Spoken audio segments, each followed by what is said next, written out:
En el video pasado les mostré a un policía samurái, a la inspiración de Kill Bill y al James Bond filipino. En esta segunda parte van a encontrar a John Travolta cambiándose la cara con Nicolas Cage, a Juan Claudio Van Damme bailando y a un narcotraficante sin piernas. Películas de acción así nomás. ¡Empiezo! Kickboxing. Esta es la historia del hermano de Juan Claudio, un luchador de kickboxing que es re grosso y Juan Claudio lo requiere y lo readmira. Pero un día el hermano se va a enfrentar a un peligrosísimo oponente, Tong Po, el mejor luchador de kickboxing del mundo. Es el pináculo de su evolución. Y es tan peligroso que en la pelea lo refaja el hermano de Juan Claudio.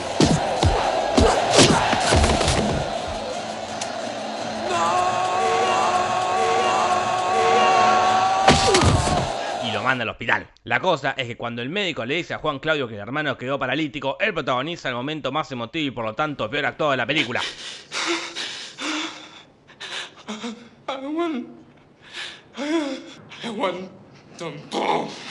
Y Juan Claudio se queda recaliente, imagínate, lo dejaron el hermano en silla de ruedas.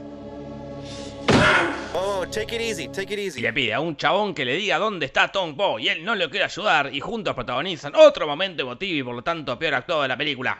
Just tell me where he is. God damn it, no! I don't want any fucking part of it! We mustn't go home where you're safe! I'll find him. I don't need your help. Tengo que admitir que su actuación fue perfecta. Realmente me engañaron. Oigan, son muy buenos actores. Pero después le dice, mira Juan Claudio, te voy a presentar a un maestro de kickboxing que te va a enseñar a pelear. Así lo lleva lo del maestro Xian Chou, el capo más capo del kickboxing, el verdadero pináculo de la evolución.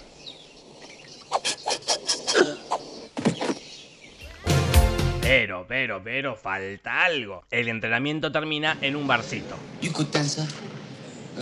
Dancing? American dancing. Y sí, reza de bailar Juan Claudio. Y acá se viene la mítica escena de Juan Claudio Van Damme sacándole viruta al piso.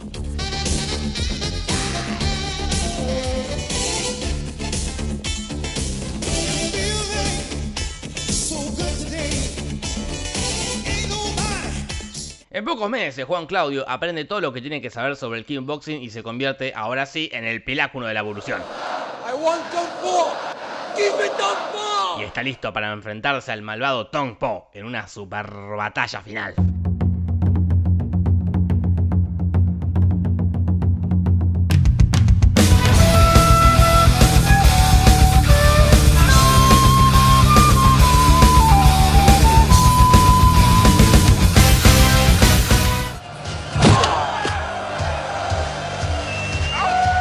Al final gana Juan Claudio y son todos felices y todos contentos, menos el hermano, ¿no? Bueno, que quedó en silla de ruedas, eso no se puede resolver. Una pena igual que no haya visto la siguiente película para que vea que una silla de ruedas no es un impedimento para ser un guerrero. Porque en la segunda película el protagonista es él.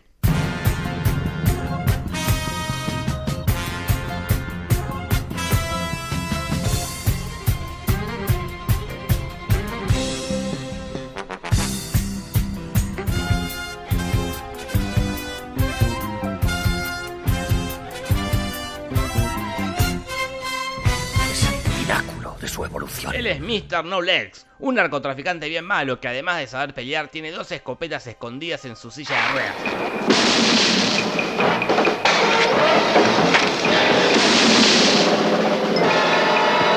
La cosa empieza con uno de sus secuaces que tiene una novia que se entera que el chabón es narco y lo quiere abandonar. Él se enoja y, un poco sin querer y un poco queriendo, la mata.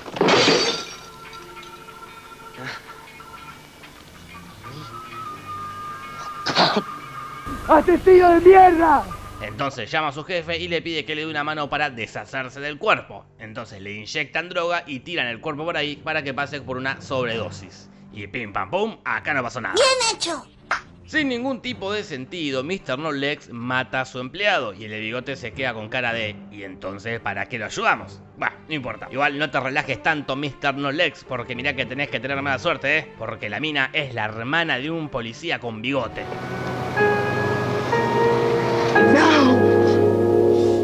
Entonces el policía de bigote, después de tomarse un whisky, después de ver un show tipo Pimpinela y después de acostarse con una mujer en una cama rarísima, se va con su compañero a investigar. El compañero va a la casa de la mina y descubre la tele rota con sangre. Entonces acá me pregunto, si Mr. No Legs hizo pasar la muerte de la mina como una sobredosis, ¿por qué no acomodó la escena del crimen? Me parece que el señor No Piernas no es tan buen mafioso como pensaba. Los policías siguen investigando y acá se viene la mejor escena de toda la película, porque los chiquis descubren un bar donde está el señor No Piernas y van para allá. Pero ahí, de la nada y sin ninguna justificación, estas chicas se ponen a pelear.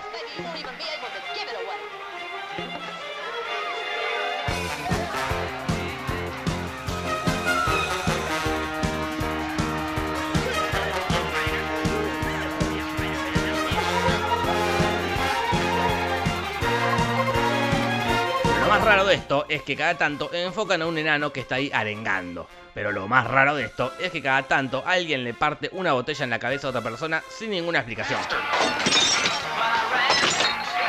Pero lo más raro de esto es el barman que tira una botella a la nada, 2 veces. La cosa es que la rubia mata a la morocha y el señor No Piernas mata a la rubia sin ningún tipo de motivo y después entra el policía de bigote y se caga a trompadas con los que están ahí.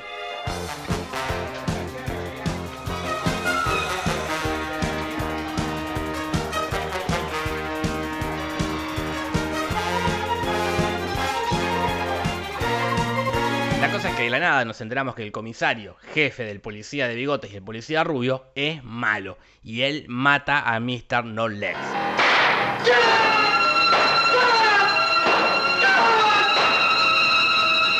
O sea, mata al villano de la nada media hora antes de que termine la película. Y ahí aparece él, que sería el nuevo villano, que no tiene gracia porque, bueno, tiene piernas. Y además el policía de bigote no pudo vengar la muerte de su hermana porque básicamente no hizo nada relevante para la película. Y bueno, la cosa es que el comisario muere en un accidente y la película termina así, de la nada.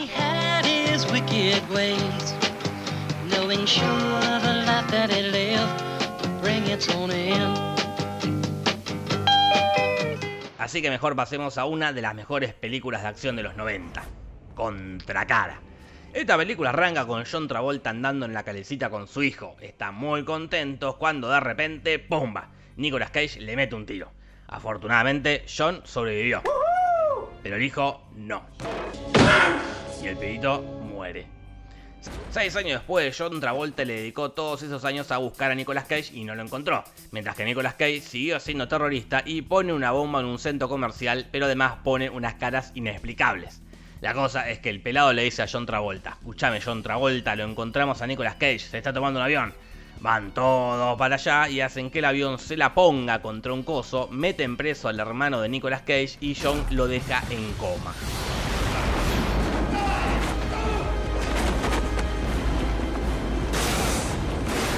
Y la película podría haber terminado ahí. It's over. It's over.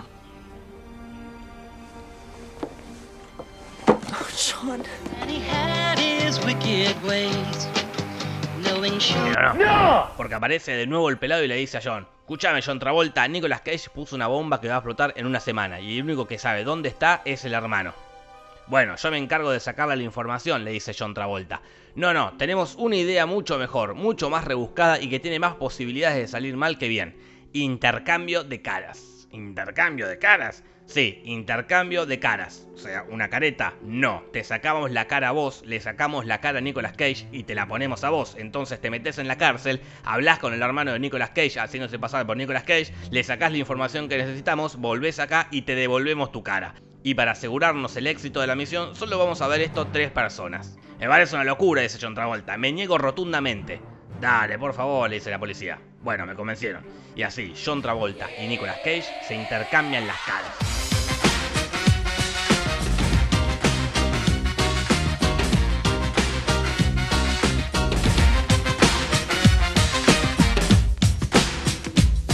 Un par de horas después, John Travolta tiene la cara de Nicolas Cage y un microchip mágico que también le cambia la voz.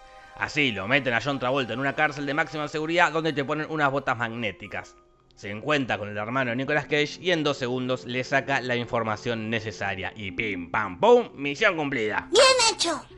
Pero, Nicolas Cage se despertó del coma Se dio cuenta que no tenía cara y a pesar de ser uno de los criminales más peligrosos, estaba ahí sin custodia, lo que le da tiempo de interpretar todo lo que pasó con su cara y la de John Travolta, averiguar la dirección del médico que hizo la operación, llamar por teléfono a sus secuaces para decirle que lo secuestren, hacerse la operación, secuestrar a los otros 2 policías que sabían de la misión, matarlos y escaparse. Todo eso en una sola noche.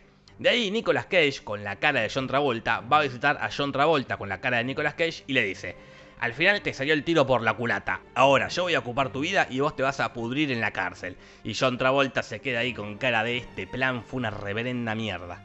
Entonces se escapa de la cárcel y cuando llega al techo se da cuenta que está en un coso en el medio del mar. Y encima aparece un helicóptero que le dispara.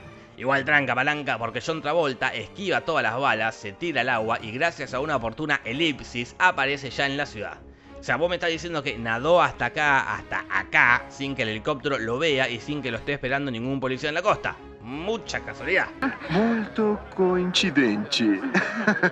La cosa es que llega donde está Nicolas Cage con la cara de John Travolta y también llegan los amigos de Nicolas Cage que creen que John Travolta es Nicolas Cage y Nicolas Cage es John Travolta. Y todos están ahí para tener la super batalla final.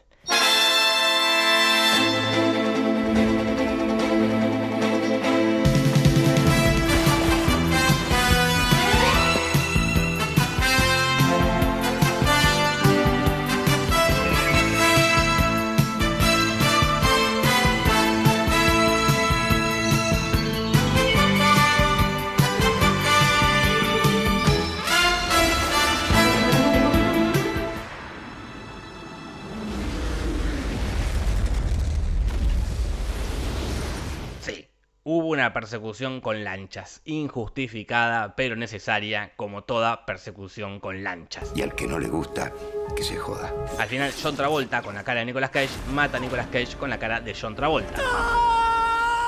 Después hacen el intercambio de caras y John Travolta, con la cara de John Travolta, vuelve a la casa, pero no vuelve solo. Sí, ese es el hijo de Nicolas Cage, que como se quedó sin padres, John se lo llevó en reemplazo de su hijo muerto. ¿Es legal eso? ¿Va a ser un vínculo sano? Son preguntas que jamás obtendrán respuesta, ¿está claro? Ok, polilla. Hasta la próxima se despide He-Man deseándoles buena suerte y buena salud. Estos fueron 3 películas de acción resumidas y nomás. No te vayas acá sin ver una me gusteada, y una suscribida, y una retuiteada, y una instagramada. Y subí a Instagram una historia tuya bailando como Juan Claudio. La mejor no se gana nada más que el respeto del mundo entero. Y después de hacer todo eso, hacele caso a mi tía Marta. Pegale una suscribida al canal y anda a contarle a tus amigas y amigos. Punto. Besitos, besitos, chao, chao. ¡Yeah! Buenas noches.